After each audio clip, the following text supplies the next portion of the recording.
Welcome back to the Papa Meat channel. How you doing? How you doing? Come in and sit on down because today we're going to be taking yet another look at book talk. We're going to be talking about smut books again. We've talked all about the book talk community on this channel before, right? I mean, we've talked about it 2 times now. This will be third. 3 times, you're out. It's essentially the side of TikTok that revolves around reviewing and discussing literature, right? You might see somebody who's just like, these books are my favorite thing of all time. This is my reads of March or something, right? Book talk. Book talk. Of course, we know that this community is not as wholesome as it sounds, right? As with any other subculture online. And in fact, the much spicier sub-community, Smut Talk, can be downright degenerate, which focuses on the more intense and horny novels. Basically, people flicking their beans and beating their shit. That's what it is, right? You're flipping pages and you're beating and you're flicking and you're beating. That's pretty much what it is. And if you're new to this neck of the woods, you may not be aware of just how popular this genre of media has become. If you want a more recent example, look no further than the hit HBO program Heated Rivalries, the gay sports romance book released in 2019 by Rachel Reed. Why do women fantasize about 2 gay men kissing?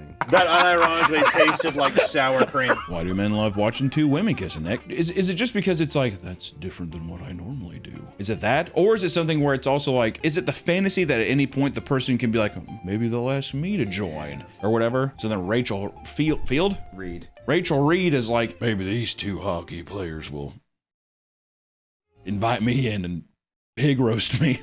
Okay.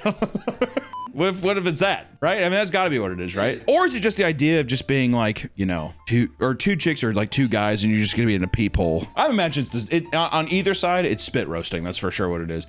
Lay me down and lock me up. Spit roast me. This massively successful series is about 2 gay hockey players, Shane Hollander and Ila Rosanov, who play for rival hockey teams whilst hiding a secret relationship from the world. They're big hockey players, you know, that kind of thing. I'd watched the first episode.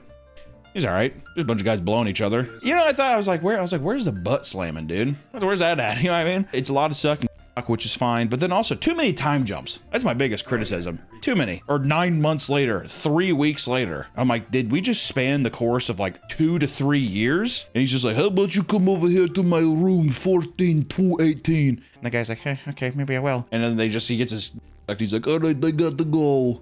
That's the thing. And they're like, and it's also like, so you won the big game. Also, I was kind of a bit disappointed. I'm like, I wouldn't mind seeing the guys play a little bit of hockey. It's not really about the hockey. It's about sucking cock and, you know, forbidden love or whatever. But at some point, I wouldn't mind seeing Rosanov and win a big game, you know? I'm sure we're not making it sound as intriguing as it is, but that's what I remember. I don't know what to tell you. Heated Rivalries has people on a chokehold. Online, people are aggressively obsessing over it and hyperanalyzing every single romantic interaction they have like they're trying to solve a goddamn murder. Some are already admitting that they've rewatched the show as much as 25 times, and that, my friends, is gooners. Those are people gooning. How you gonna, I mean, with any show, what you gonna do, watch it 25 times around? I'm talking, they are doing some Morse codes or they are raw beaten. I'm telling you, it is raw beaten or it is Morse code. Spelling out Heated Rivalries over and over again. That's what's happening, dude. ET phone home. You know what I'm talking? Fans have even created a downloadable Sims mod that allows you to access characters modeled directly after them, including every outfit they've worn in the show, so you can accurately play God with your favorite heartthrobs. You know what I mean? With your favorite, you can do your ET phone home, Morse code action while playing Sims. Every person that sees you from now on, they're gonna be like, did you get into guitar playing? Because you're gonna have so much calluses on your fingertips. Yeah, smoke on the water, baby. He'll say, smoke on the water. 52-year-old Rober Eller is an avid lover of smut, but made the poor choice to listen to an audiobook while working in the office. For her, this is a common practice as she listens to 3 to 4 books in full every week. That's a lot. I mean, like what, a full book maybe takes 11 hours to listen to audiobook wise? I guess that makes sense. 40-hour work week. All right. I mean, it really is a clock in. And I am on the clock. Oh, you think she's like all normal walking through the office, whatever, and then she sits down and then she's just like, oh. God, dude, her chair got a stink. Okay, first off, the way you said that was unreal. Ah, dude, her chair got stank. Stinky. This video is sponsored by Hungryroot. Let Hungryroot be your personal shopper to avoid spending too much time and money on groceries. Hungryroot makes it incredibly easy to stick to your fitness and nutrition goals throughout the week. Hungryroot is your place for high quality food, taking the guesswork out of it and the bad stuff too. That's because they screen out over 200 different additives, including high fructose corn syrup, artificial sweeteners, and preservatives. Hungryroot also has over 1,000 grocery items, including ready to eat options, fresh fruit, protein bars, and energy bites. And if you have any dietary restrictions, Hungryroot has got you covered. Over time, Hungryroot will tailor tailor items to your needs. Soon, Hungaroot will fill your cart with personalized items that you're sure to love. I love how convenient and easy Hungaroot is. It gives me access to healthy meals I can put together in minutes, like beef short ribs and creamy vodka pasta to keep my evening moving and my hunger away. Finding healthier alternatives is a breeze, from smoothies to salads and everything in between. Hungaroot has got you covered. You're gonna love Hungaroot as much as I do. For a limited time, you get 40% off your first box, plus you get a free item in every box for life. Click the link or go to hungaroot.com and use code PAPAMeat. That's 40% off your first box and get a free item of your choice for life using hungaroot.com with code PAPAMeat. Thank you, Hungaroot, for sponsoring this video. Now back to the video. She recounts the time the handle of a door caught her wired headphones, yanking them out on her phone and loudly blasting the graphic scene for the entire office to hear. Ladies and gentlemen, this is not a uncommon practice. Need to listen in private. Her boss overheard this and was appalled. He kindly told her to rethink the material she chose to listen to on the job. But she tells interviewers that this simply will not happen. Which also, this I'd say maybe rethink it. I'm like, first off, Greg, it's a fucking book. Well, actually, I don't know. Is that the same as getting caught watching? It is. It depends how graphic it is. Like if you pulled it Well, off. I mean, from what we've read before, which I don't know, are we reading a bunch of this shit again? There's some reading. Oh, I mean, it's graphic to the point where is there a difference between like actually seeing the act versus then hearing the act, whatever? There's a difference. But it's similar in the sense. It is. If it was a guy though, the guy, if he was hard at his desk, then you have an indicator. Hey, you stop that. Well, I'd be like, you know, I was like, is this affecting your work? Because just a guy with a full boner. The boss, is this affecting your work? Sir, absolutely not. I am hitting my quota. I'm gonna take my lunch break, and I will be back, and I will continue to hit my quota. And he takes off his headphones, just like, it rolled her folds like a roll of pennies on his knuckles. Kind of a bit of a gray area, isn't it, Nick? Viewers below, you decide. Let them fight it out, right? I'm just saying, if you're getting wet or hard at the workplace, something's wrong. Can I at least say that? Not even, no? Depends what you're getting wet and hard to. It doesn't matter, does it? Give me a scenario where it might. You get a random boner, and you get a little random wet from sitting. Is that a thing? First off, if it's a sneaky boner, tuck it into your waistband and be shameful and go somewhere else. Also, if I don't know if you're randomly wet, get a handkerchief and figure it out. I'm saying if you're like actively there. There's no reason. You're at work. Unless that is your job. Moments like this spark a debate about whether or not it's okay to read or listen to smut out in public, with many stating it's nobody's business so long as they can't hear or see it. I think that's fair. Some mom influencers will make relatable skits about how they drop off their kids at practice only to sit in their car and listen to absurdly horny novels.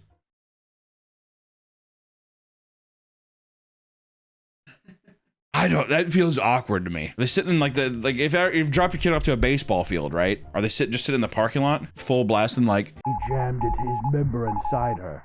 Those windows are fogging up, and people can hear. It is kind of the floor. You're down in the bayou now, aren't you? A couple alligators crawling to the back of the Honda Odyssey. Many smut lovers even goon as a community, watching TikToks that just display a single page of spicy material with the comments begging for faster uploads. Buy the book. No shit. If I was the author, I'd be pissed. Like, what the fuck? As you can imagine, many women are being made fun of for this deep obsession, and many rant about how they despise people who brag about how much they love reading, only to skip all the plot to skim through the scenes. Others are being judged by their real-life peers, like a 29-year-old woman who hosted a book club only for one of her neighbors to notice her collection and call them trashy and desperate. Also, I'd be like, why don't you go f yourself? It's a book. Right? She held on to this anger for over a year, later donating 20 of the most explicit novels she owned to the neighbor's charity book drive hosted by the church, infuriating her neighbor even further, which is a power play. That is a quote-unquote power play. All right, you want a little book drive? Here's some books. Some authors try to draw hype for their own novels by giving a horny sneak peek, like Kayla Gross, who advertises her Christmas-themed romance novel, Scrooged for the Holidays. I'm guessing she has sex. I'm guessing that either the horny old man has to his way through Christmas, or it's like a 50 Shades of Grey kind of thing, or that movie The Secretary, where she's just like, oh, I don't know, Mr. Scrooge, can I get Christmas off? It's like, only if you suck my Christmas cock. What I think it is, it's a female version of Scrooge, and every time she goes like Christmas Past or whatever. The Ghost of Christmas Past, the second. Yeah, she's getting plowed by all the Christmas. Oh, yeah. Or put a synopsis. Does any of that happen? Yes or no? There you go. Over time, there have been more and more people coming out and admitting that their never-ending consumption of smut is affecting their real life. Whether it's being put in stirrups before surgery, getting a throat swab, or going to the dentist, smut fans are revealing that they are instinctively thinking about the horny scenes that they've read during the most mundane activities in their life. I can see that. If you're all bricked up all the time, there's no excitement. Also, I wonder if you're doing that too, does everything become sexualized, Nick? I went to the dentist and I was thinking about that scene I read. It's like, well, I don't know. Why don't you fucking not think about it then, dude? You can't. Women's minds. Can't.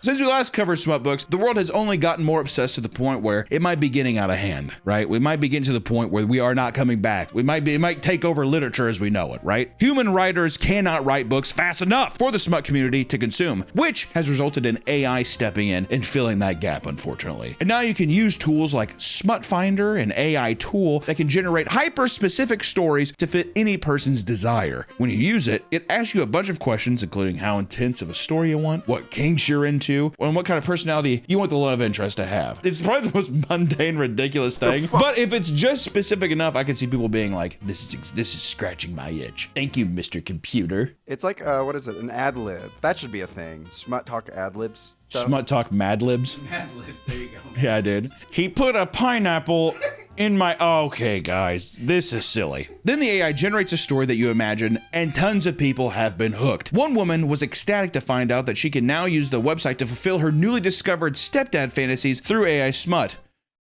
Oh. So read that and immediately had a little bit of throw up in my mouth, swallowed it almost instantly. Do a replay.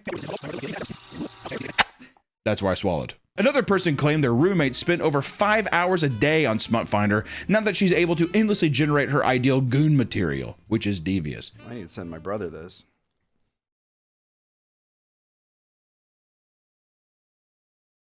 ChatGPT has recently announced that it will be allowing their AI model to generate erotica after originally banning sexual prompts earlier on. CEO Sam Altman, A murderer? You had complaints from one programmer who said you guys are basically stealing people's stuff and not paying them, and then he wound up murdered.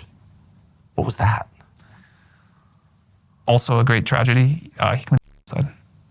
Do you think he committed suicide? I really do. Have you looked? This was like a friend of mine. This is like a guy. CEO and definite murderer Sam Altman was very excited at the prospect of allowing gooners to use his platform and, in his own words, quote, treating adults like adults. Yeah, but Sam, doesn't it have other implications that you can use that to like blackmail people with fake nudes to get people fired from their jobs? Are we not treating adults like adults? I'm Sam Altman and I've killed somebody. A big part of why so many smut books sell is the sexy scenes that implant on a reader's imagination. Some authors have begun using AI to skip the whole imagining step and just recreate scenes from books in order to sell more copies. So now even AI has taken the imagination out of just like what gets you hard. I don't know. I don't even know what I think is sexy anymore. Computer, tell me. That your stepdad, like, finding you undressing in your room? Yeah. I'm wet. You might as well start calling me Bayou Billy, Mr. Computer, because it's getting swampy in here. Gross. It appears that smut is infiltrating other aspects of life too. More recently, people have decided that it's finally time to mix horny books with cooking and eating, because why not? Why not play where you eat? A book that has been blowing up on Smut Talk called Lights Out follows a nurse named Allie who was being stalked by a masked man named Josh, a cybersecurity worker and the son of a serial killer. Following the hype, the bookstore Books A Million set up an in-store merch booth for the book featuring coffee mugs, blankets, and magnets. They also sold Josh's Trail Mix, a basic bag of trail mix that referenced a single scene in the book in which Josh gave Allie a snack. Do you think that everything, even before the internet and stuff, do you think everything was still referenced, like it was all goon material? Yeah, right, it was. I think it had to have been. Before the internet? Yeah. I think people have always been selling sex in this way. Like having a thing being like Josh's Trail Mix, you know, it is just trail mix and you do get your fingers all salty and you beat or flick your stuff. It is whatever. But that's been forever. That's been the same with like you buy a poster for your wall because you're looking at the poster of the person you like to do whatever, right? That kind of stuff. People have been using that forever. People sexually go in and buy things all the time. So what, should we shame the Smut Talk people for doing the same thing? No, but that's a collector's item. I wouldn't open it. Well, absolutely not. I would not be getting my finger salty to smash or flick my stuff. I'd keep it, it'd be locked away only to be resold on some eBay site later on down the line. We tried looking to see if we can buy some, but there's a Books A Million nearby. Do they have the trail mix? No, this is a collector's item. The Goon Slop sold out immediately, leading to people making tutorials on how to make their own versions from home. It's trail mix! It's nuts and raisins! And if you have a soul, there's M&Ms in it. I don't trust anybody. You know what, healthy people, jump off a building. I said that and I was immediately like, I'm just saying, people who eat trail mix without the M&Ms, what are we doing? Eat the fucking, come on. You can still have a healthy snack with some cashews and raisins. Throw a couple of M&Ms in there. Live life a little bit. What about Skittles? What? There's no trail mix with Skittles? Yeah, I'm making something new, but you keep that in your mind. You never let that out again. What about Skittles? What kind of thing is that? You know, because I feel like you eat Skittles with anything. You're like, I got my corn, my steak, my potatoes, and my Skittles. As it turns out, there is a large market for smutty food. If you go on Amazon, you can find smut cookbooks that throw in steamy excerpts from famous smut books in between each recipe. We're making ravioli. Doesn't that seem inconvenient? All right, so 2 cups there. And I'm like, okay, well, here's a whole chapter on a girl getting railed when we flip a couple pages. I mean, what the you know what it is? It's the cook times. What are you doing when it's cooking?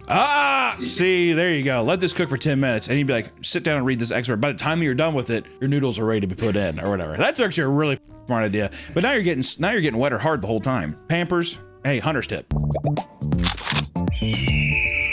Hunter's tip.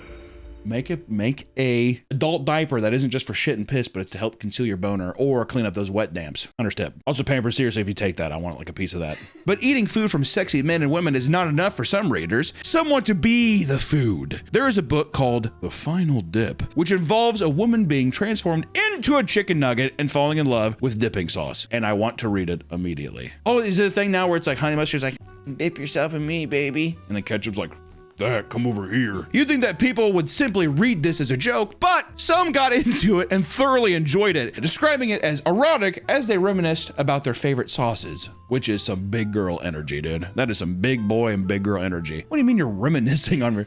Fuck, that takes me back to Honey Mustard. Oh, fuck, horseradish. Being fully torqued at work, just like in your khakis at work. Fucking barbecue sauce. Oh, fuck. In the book talk space, the dark romance subgenre has been blowing up more recently. This is where things start to get a little more insane, right? Which these kinds of subcultures always pop up whenever you have people that it's the itch, you know, it's just it's not as itchy as it used to be, so you got to keep scratching. You got to make your own itch.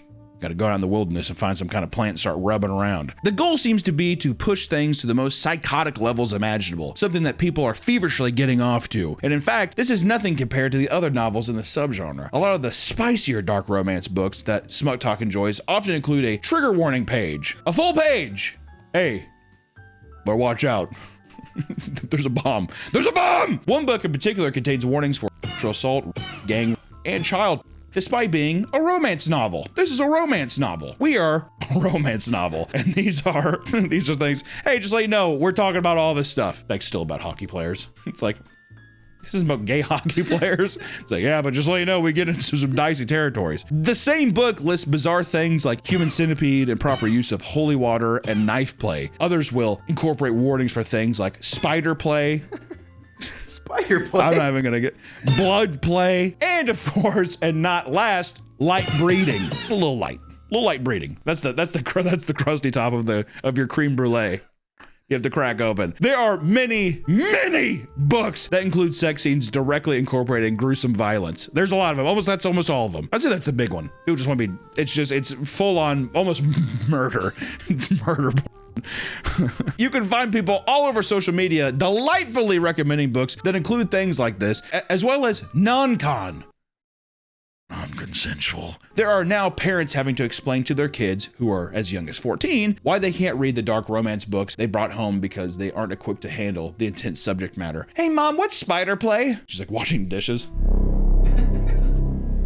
Did you get into your father's literature again? I was at my buddy's house one time.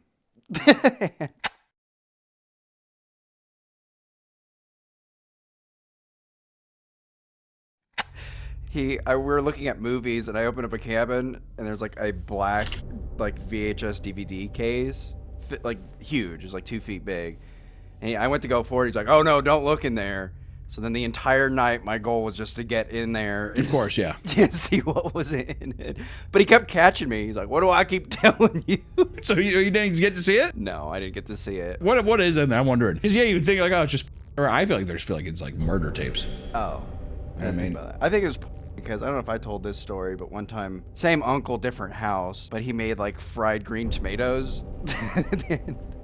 was it your uncle? No, my friend's uncle. Why are you at your friend's uncle's house? We were hanging out. Why was he at his house? Does he live there? Yeah, he lived there. Oh, Nick, what happened at his uncle's house? Let me explain. Okay. He made fried green tomatoes, and we were trying it, and I dipped it in a little ranch sauce. And then I noticed there was a used tissue on the counter, and I grabbed it and like used it to wipe up. I'm horrified. And then he's like, "Oh no, don't use that." And he started laughing, and then I was just like, I don't know. First of all, I was like, why did I use a used tissue napkin? Later that night, we turned on the VCR, and he just had blasting. So I'm pretty sure he left out. Why are you guys at the uncle's house though? Why are you hanging out at the uncle's house? What does that mean though? What is that? Why? Why there? Why not at his home? Because it's in the country, and we could we would get in trouble. You can't get.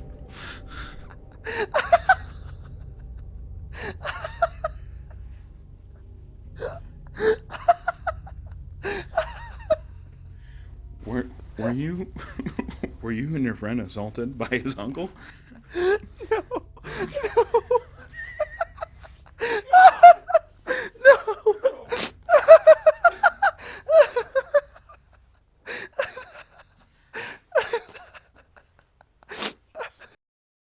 Since the majority of smut readers are women, the main love interest in these books are usually men, which allows many male content creators to personify book characters and profit off it, baby. Many of these creators wear masks and play into the mysterious man stereotype found in these books. But that alone won't get you views. If you want to build an audience, you have to be just as depraved as the people who watch you. And one masked man wore a bedazzled scream mask and made a video reacting to the size of each love interest in popular smut books, from biggest to smallest. Roll the clip. I've seen that with One Piece. An artist draws each of the Straw Hat's cock. Another account that goes by Rustic Abuse? Yeah. Jesus, that's his name? Yeah.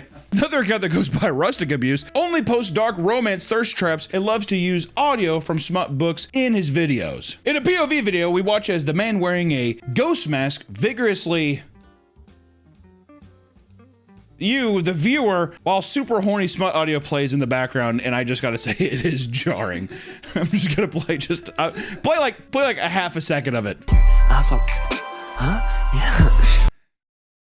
I'm gonna tell that's okay. The comments were filled with waves of supportive feral women wishing this was happening to them. God damn, dude.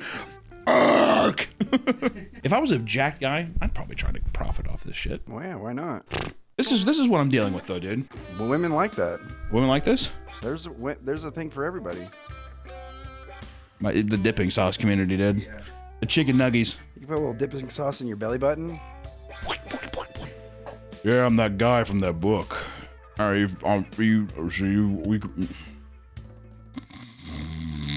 See, that'd be my fantasy. I eat a big Subway sandwich, fall asleep, and then a woman sneaks in my room and me off while I'm sleeping. Jesus. God, why? I'm just saying dipping chicken nuggets in my belly button. God damn. God. Talking about eating a fucking cold cut combo and getting your shit off, dude. Good Lord. Another creator put out a criminally cringe video singing the 12 Days of Smutmas, dressed in some sort of Escape the Fate cosplay to a roaring crowd of boos in the comments.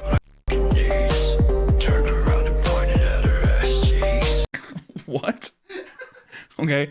Other creators post full-on skit scenarios of masked men chasing women. One creator on TikTok started posting them last October and already has 400,000 followers from posting smutty scenes. In them, masked characters like Ghost from Call of Duty chase after women, choke her, and even tie her up in ways that can sometimes feel less sexual and more like a group of robbers breaking into a home to assault someone, right? That's what you sign up for or is it hot? Regardless, the Gooners have given it their seal of approval. They say, me like that. In our previous videos, we had covered some of the most insane excerpts to ever be written on paper.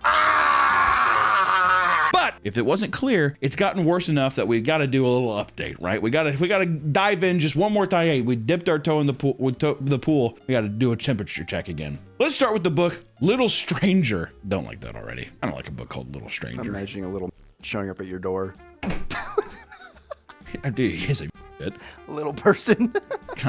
It has multiple scenes of the female lead being physically attacked, and in one scene, the main love interest, Malachi, is throwing the woman, Olivia, against a tractor and shoving a screwdriver into her without piercing the skin.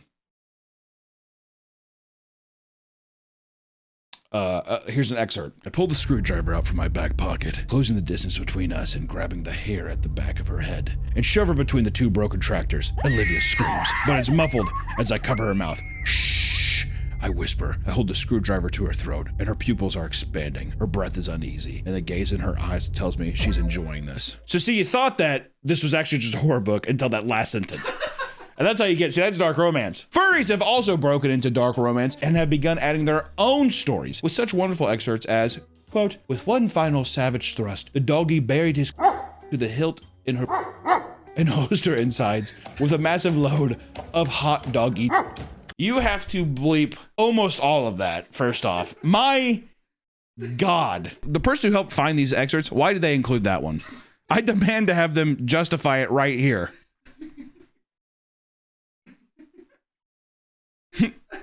I did not put that in, all right? I just putting that out there. Some authors have gotten creative with how they deliver sexual actions. A quote from the book's Shadows So Cruel, for example, writes, I dipped my finger back into her... Stop fucking giggling, dude. I dipped my finger back into his ass as deeply as I could reach, teasing the little hole, drumming it from the inside.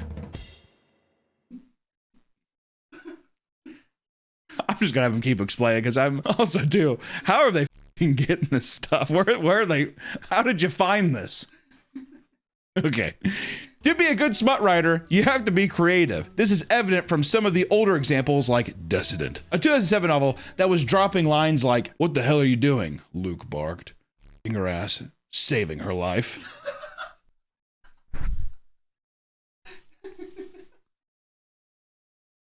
This, I will say, to me, this does feel like this is way more intense than the last ones. No one can set the mood better, however, than Charlie Knickerbocker. Be careful with that, how you say that name.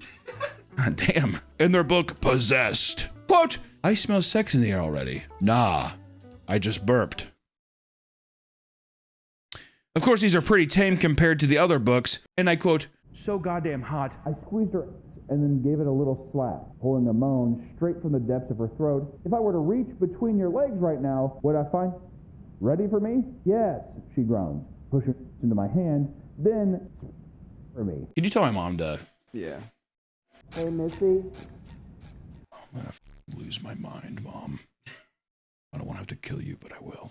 And sadly, some are straight up poorly written, and I quote, I let my eyelids flutter open and observe him observing every curve and angle and slope of my body, entranced by the entranced look in his eyes. That last one, I legitimately thought I was having a panic attack. Almost all of that we have got to bleep, right? We have got to bleep almost all of that, okay. It's true that many people report having much more active sex lives ever since they started reading spicy novels, and one woman goes into detail stating, quote, my husband knows library runs end with him getting slobbed up a minimum. Okay. Let me hold on, let me rephrase. My husband knows library runs end with him getting slobbed up at a minimum. And now he drops me off every Saturday with Starbucks, a lunchbox, and a book bag like the first day of school. I've never been so well read, and our headboard doesn't appreciate it. At what point? One married man pleads for help online after explaining that his wife reads smut practically all throughout the day, whether it's at dinner table or before bed. After 5 years of marriage, they now only have about once a month. Meanwhile, she'd read about 150 books within 1 year and spent so much time doing so that they no longer had anything else to relate to besides the kids. My God. Wow. Wow. Wow. The smut epidemic has gotten completely out of hand as more people get addicted to the horny hardcovers, y'all. Now, authors like Quan Mills are tapping into some of the most intense ideas possible to keep up with ever-increasing desires to bizarre fantasies, which Quan Mills is one of the most prolific writers of our time. I will say that. Quan Mills is one of the most, if not the most prolific writer of our time. I will say that, and I will die on that hill. He has been on a roll recently, putting out some of the most creative smut books on the market, such as Pregnancy by Hoodwolf from Pregnancy by Hoodwolf from 63rd Street, or of course you can't forget Ho Yo Coochie Stank, a bacterial vaginosis love story. I mean, come on. Come on! At the end of the day, pornography and smut are both harmful in their own ways, right? Especially without moderation. They're not entirely the same, but both can absolutely become an addiction that warps one's view of sex and relationships. But at the same time, if you enjoy something in the privacy of your home, and if it's just, I mean, you know, it's a book, you know? Enjoy things to your own delight or whatever, but if you see that it's transforming your life for the worse, maybe consider stepping back. Otherwise, I say, plow ahead and have some fun. Gotta get through the workday somehow. Or you can listen to Creepcast. Creepcast. We have got to talk about the Uncle House thing. I'm going to stop recording because we have got to talk.